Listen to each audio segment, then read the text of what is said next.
The snap to Cole Frederick, dropping back to pass, being pursued across the middle, and Got caught. him! Torrin Mayhew, touchdown Patriots. The snap, the pass across the middle. It is intercepted by Keontae Taggart at the 30. He's at the 20. He bowls over a defender down at the 10-yard line. First down, Patriots. Oh, that's first and goal, Patriots. The snap. The keeper by Cole Frederick, up the gut, crossing the goal, diving across, the ball comes free. Let's see if he was in before the ball was free. He had to have been in there. Hello and welcome to the Hillcrest Football Review. Brent Jones here with you, of course, along with Coach Sam Adams. And Coach Adams, it's official now, 10-0, undefeated regular season. Check off goal one, right?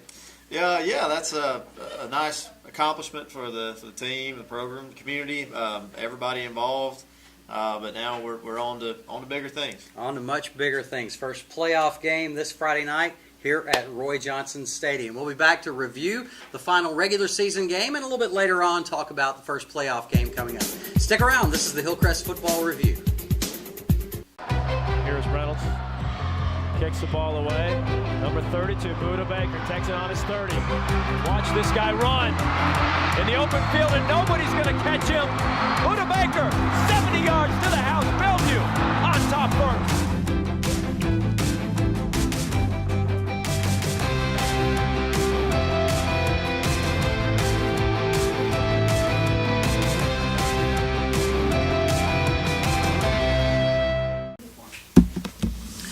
All right, Coach. Final regular season of the game. Thompson coming in at 4-5, and of course your team at 9-0. But Thompson much better than that 4-5 record indicated. Yeah, no doubt. I told everybody that would listen last week that they were going to be deceived if they just looked at the record. And Thompson had been in close games literally every week of the season, and but we knew it was going to be a tough test. And those guys played really, really good defense, and. We had a hard time moving the ball on them for large portions of the game.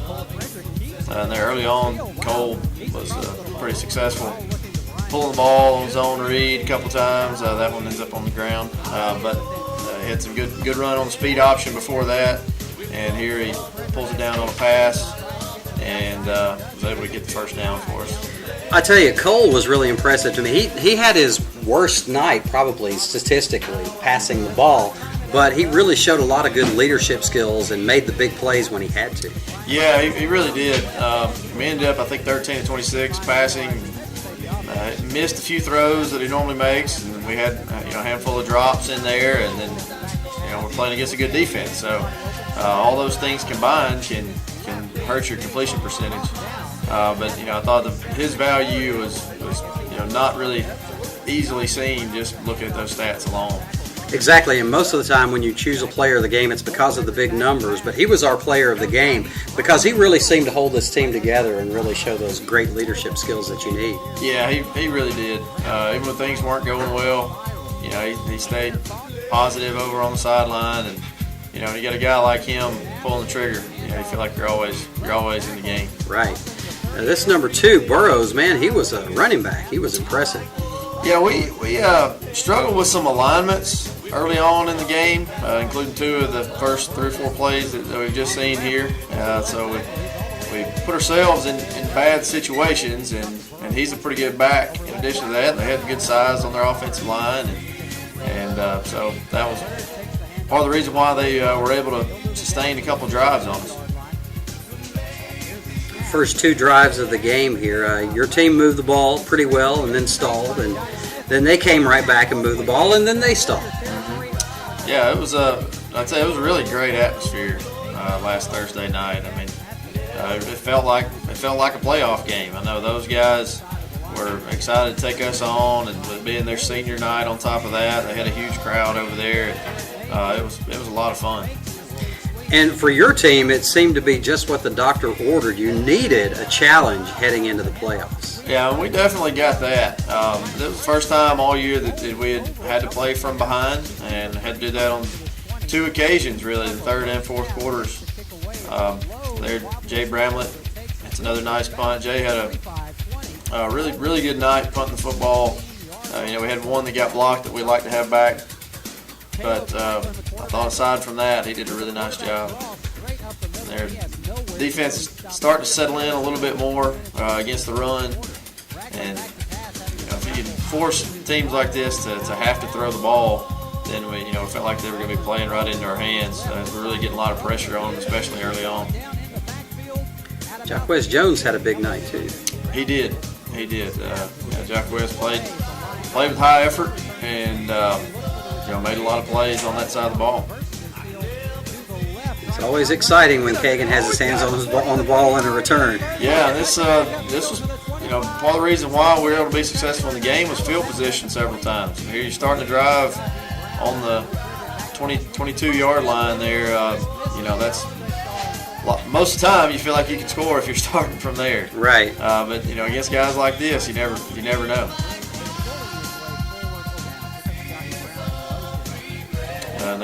Cole makes a good decision on the zone read. We had a little bubble coming out the back end, and he was able to pull it and fake the guy out on the bubble a little bit, and then he pulls another one, flips it out to Jahi, and gets us into the about the 1-yard line, and then we are able to ram it in there with our heavy guys in the game. Do you have the stats on that particular play? Because I can't recall a time this year that with the jumbo package has not worked and scored a touchdown. Yeah, you're correct on that. You're correct on that. And how many times? It's got to have been at least 12 to 15 times. Yeah, I'd say so. This was the first game we'd had to use it since maybe the 5th week of the season or so, maybe the 6th week of the season. So I don't know how much film they had on it. They had an alignment issue the first time, and they even when they lined up right, I felt like we still kind of imposed our will on them. This was a sad moment right here. Clay Harris being helped off the field. Hope he's okay. Yeah, we expect to have Clay back in action soon.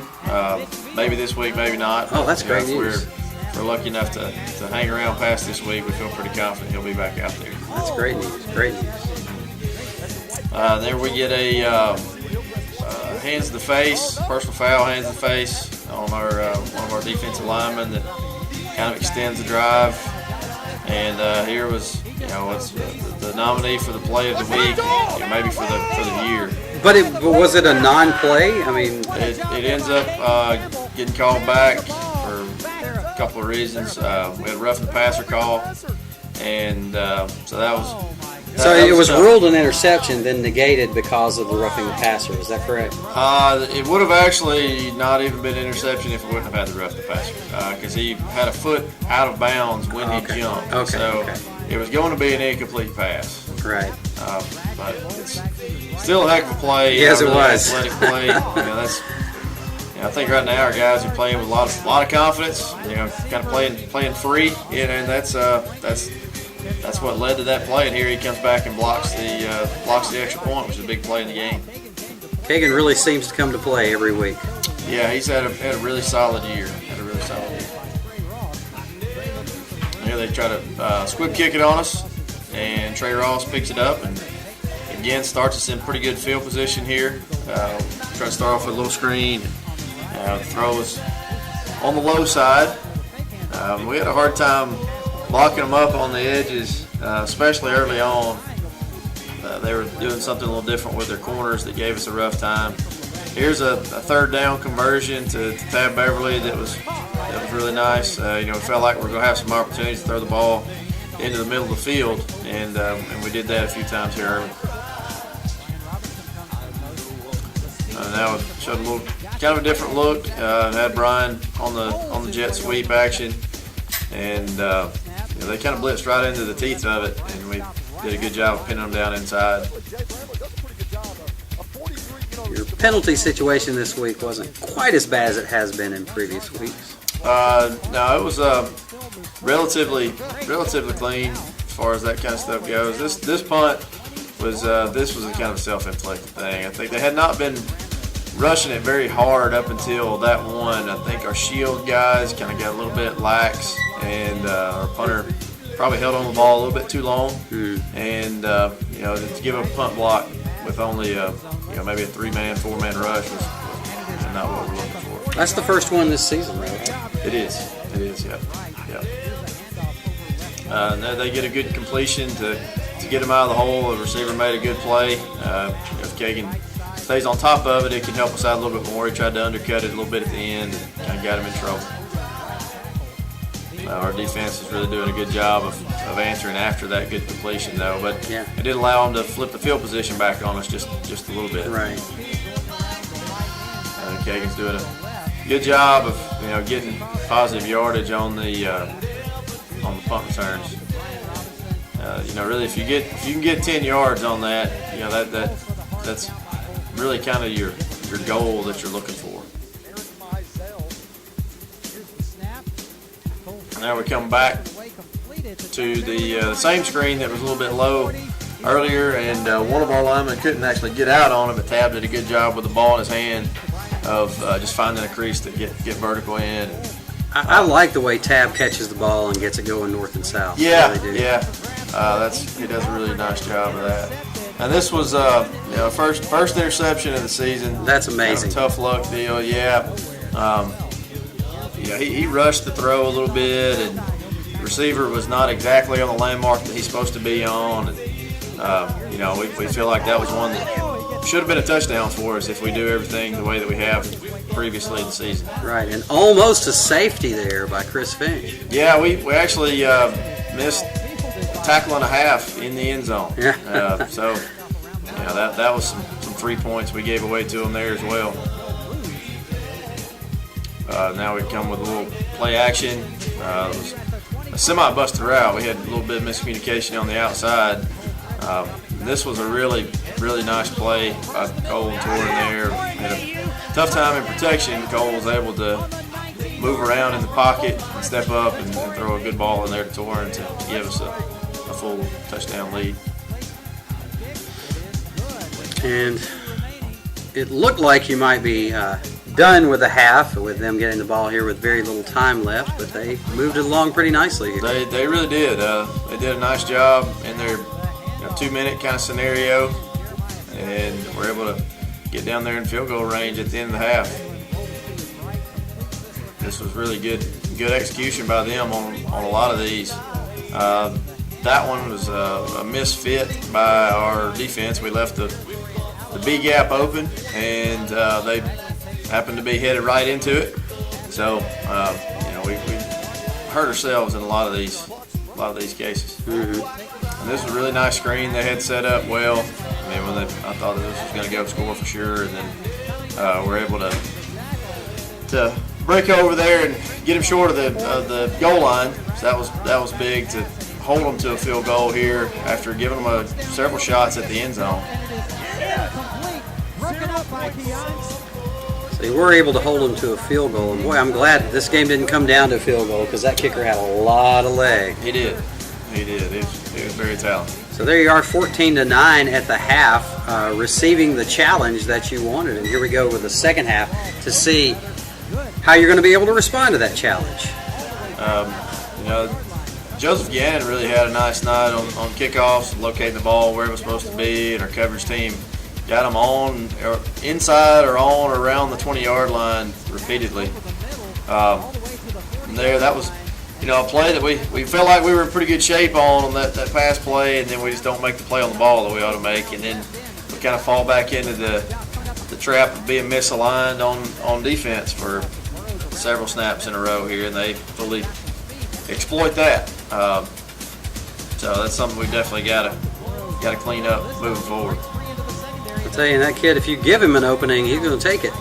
That's right. That's right.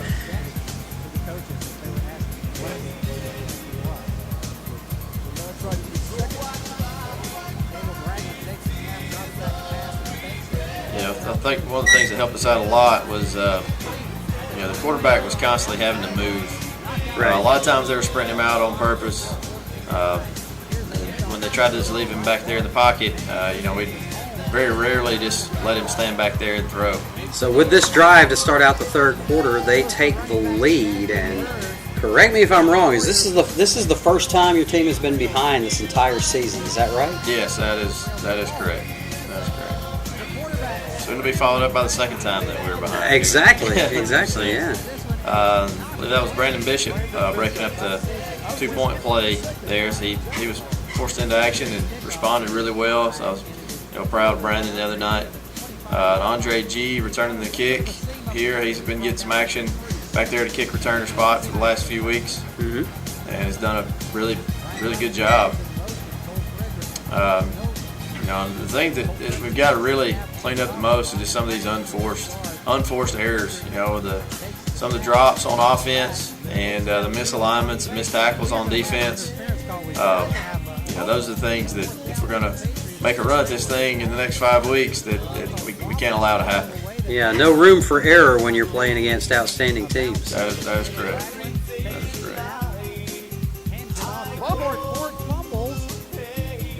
I know your kids have got to be excited about getting to the playoffs and getting to that point where every snap and every game really is heightened in how much it matters. Yeah, it's definitely a change in atmosphere when you move into the playoffs. Tab Beverly decided he was going to do his Kagan impression right there. Yeah, tap the ball back in. Not a very good idea on that one by Tab. You don't want to do that blindly for sure. Right. And this was a really nice punt by Jay Bramlett. Kavion Davis gets down there and downs it inside the 5. And that's something you really don't see that play executed in high school football all that often. That's one of the few times in my career I've seen that done well, and we've been working on it pretty hard for the last few weeks, and it was good to see that pay off in the game.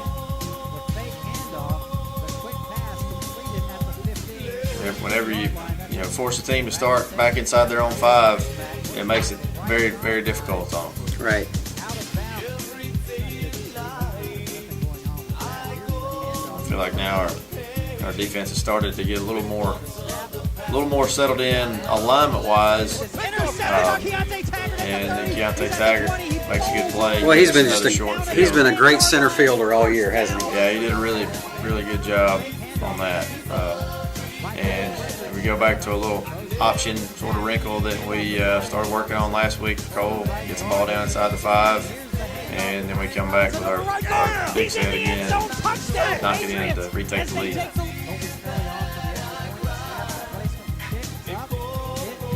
First miss in quite a while there for Colby. Yeah, he was solid on all the others. Kind of knocked him right down the middle, and that one just kind of got away from him a little bit. Getting good coverage by our guys there. Make them start from deep in their own territory. So let me ask you on the kickoff. We named Joseph Gannon our special teams player of the week. On your kickoffs, does he go out there and he reads where the alignment is and makes the decision where he's going to put it, or do you call it for him? Called. Okay. Yeah, it is called ahead of time. Okay. Do you change it just like you do an offensive play if you see a different alignment on the kick return team? Not really. We just do all that work ahead of time, and go into the game with a plan. And then obviously that can, the plan can change over the course of a game. You may have to make an adjustment, but we do it based on what we've seen off of the previous film, and we kind of try to play to the strengths of our guys that are on that kickoff coverage team, and all those things combined. Right. Here they put together another really good drive, and this was a 4th down and one that they converted for a touchdown. So hats off to those guys for continuing to fight in what was could have been a long, discouraging season for them. I think they knew that they were in good shape to win a lot of games, and just happened to come up on the short end of the stick a few times. And like you said, for only the second time in the season, you're trailing, and this time in the 4th quarter. Yeah, and this was a really nice drive. They helped us a little bit with a penalty here. But I was really proud of the way our guys responded after losing that lead again. We really came back and went right down the field on them fairly quickly. Tried to go to DQ on a deep ball, and safety made an extremely good play on that one. Then went back into a kind of an unbalanced set. Brian was able to pop it around the edge on that one. And then we go back to the kind of the new wrinkle we put in the run game last week on the 4th down. And Cole does a good job of getting the first down, and then getting down, not taking any unnecessary hits. And then we get toward on the jet sweep into the short side, and he makes a really nice run to get it down there close yet again. And then everybody in the place knows what you're going to do, but it doesn't matter. Yeah. I'm sure there'll be somebody coming up soon that'll be able to have an answer for that. But as it is right now, that's our play out of that. Now, obviously, there are others in there, but we'll get to those if we have to. Right. So with 8:47 left in the game, your team takes the lead for good, but Thompson's not through fighting for sure. Sure. This is another good location on the kick. We'd like to be able to make that first tackle and not give them the extra 8 or 10 yards in there. But our defense was, at this point, playing with a lot of confidence. Our team really feeds off of each other really well. Chris Finch played a fantastic game there on the defensive front. It really changed the game. We didn't know how many snaps he had in him from a conditioning standpoint, just because he's only been playing for about 3 weeks. Right. And but he played virtually every snap of the game. Wow. And made a lot of really good tackles out there. And anytime that we needed to stop and got one, it seemed like it was always him that was coming up with it. Yeah, he really seems to be up to the task. And as a matter of fact, we named him our Defensive Player of the Week. Yeah, he's very, very deserving. Very deserving of that. And after a lot of searching throughout the game to kind of find a scab that we could pick at a little bit, we finally found one as the game went on, kind of working that boundary into our side. DQ was able to draw a pass interference on the double move on the sideline, which was a good call by the rules. And now we go back with the outside zone into the boundary, kind of repeatedly several times on this drive. He's got nowhere to go this time. He'll be brought down and stood up. Here we try to get him on a little gadget play here, and probably not exactly the location on the field to give it a shot, but we felt it was a good opportunity for it, and just didn't work out for us. But Cole did a nice job of pulling it down and moving forward. Yeah, when you have a guy who can run like Cole can in that kind of situation, if he's got some broken field, even if the pass isn't there, he can still pick up positive yards for you like he did. Yeah. And, we thought if we didn't get it, we'd be in good position to go forward on fourth down. And we hit Brian on the screen, which does get called back for blocking the back, which we deserved. It was a penalty that probably was not necessary for success on the play. We were gonna score on that regardless of whether they blocked the guy in the back or not. The good thing is that you come right back and you pick up the score here in a minute. Yeah, that was a. He's got it. That's still a guy. Still got it. Yes. After we get the completion there, we go back to the option type look, and Cole keeps it and creates a little drama down there. Yeah, no kidding. This was credit to our guys for being aggressive after the ball. Good things happen in football when you just run to the ball and follow the play. I think that was one of those plays that if you had the cameras on the goal line, and they would have replayed it 30 times, and I think he got over. He broke the plane before he fumbled. Of course, I'm biased. Yeah, we really couldn't tell whether he did or not. It was a good thing our guys came up with it and effectively really sealed the game. And this didn't hurt either. Yeah. We're able to come up with another turnover here, and at this point, we're really just wanting to run the clock, and try to get out of here with a win. Right. So we go back to the outside zone play, and then we draw a personal foul. They hit Torn Mayhew a little after the play there. Some frustration starting to show a little bit. Here we get our own personal foul. Backs us up further than we were to begin with. And Cole made a good decision there to keep it on the zone read. And unfortunately, we get another penalty to back us up. And here we just we kind of want to take a shot at the end zone. That was 4th and goal. But the biggest thing I told Cole is just, don't make any iffy throws. Yeah, yeah. And if you get a guy that you trust back there, you can do some of that stuff. Right. So here we let the quarterback out a little bit out of the pocket. At this point, we're just wanting to try to keep them in bounds as much as we can. That's easier said than done sometimes. Yeah, and they seem to have some really good clock management here. They did. Yeah, they've been in a lot of scenarios that are like this. So, still trying to stay alive. 11 points is hard to come back from in this situation, but it turns out nicely for you here in the end. It does. We're able to come up with an interception down here, and then we pretty much take a couple knees and end the game. And that's your final score, 34-23, Hillcrest over Thompson, capping off a 10-0 perfect season. 2nd time in school history. Just a 3rd time in school history. Okay, well, I stand corrected. 3rd time in school history. Okay, we'll take it. But anyway, either way, great accomplishment. The playoffs on the way, and we're going to talk about that first-round playoff game right after. Let's keep it here. Here's Reynolds. Kicks the ball away. Number 32, Buda Baker, takes it on his 30. Watch this guy run in the open field, and nobody's going to catch him. Buda Baker, 70 yards to the house. Bellevue on top first.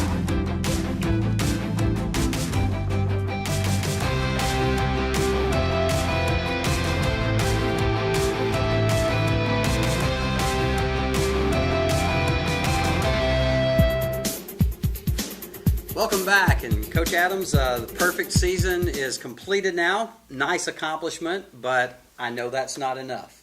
That's right. Now we've put that behind us, and last week really doesn't mean much at this point because everybody's starting over, and you only get one shot a week at it from here on out. That's right. And tell us about Benjamin Russell coming in here Friday night for the first round. Benjamin Russell is they've kind of fallen on a little bit of hard times this year, but they've won the games that they needed to get into the playoffs. Last year, this team was a state semifinalist, and it lost some guys off that team. Obviously, at the beginning of the year, played a lot of tough games, and they've struggled a little bit at the end. But they can be a dangerous team. They've proven that earlier in the year.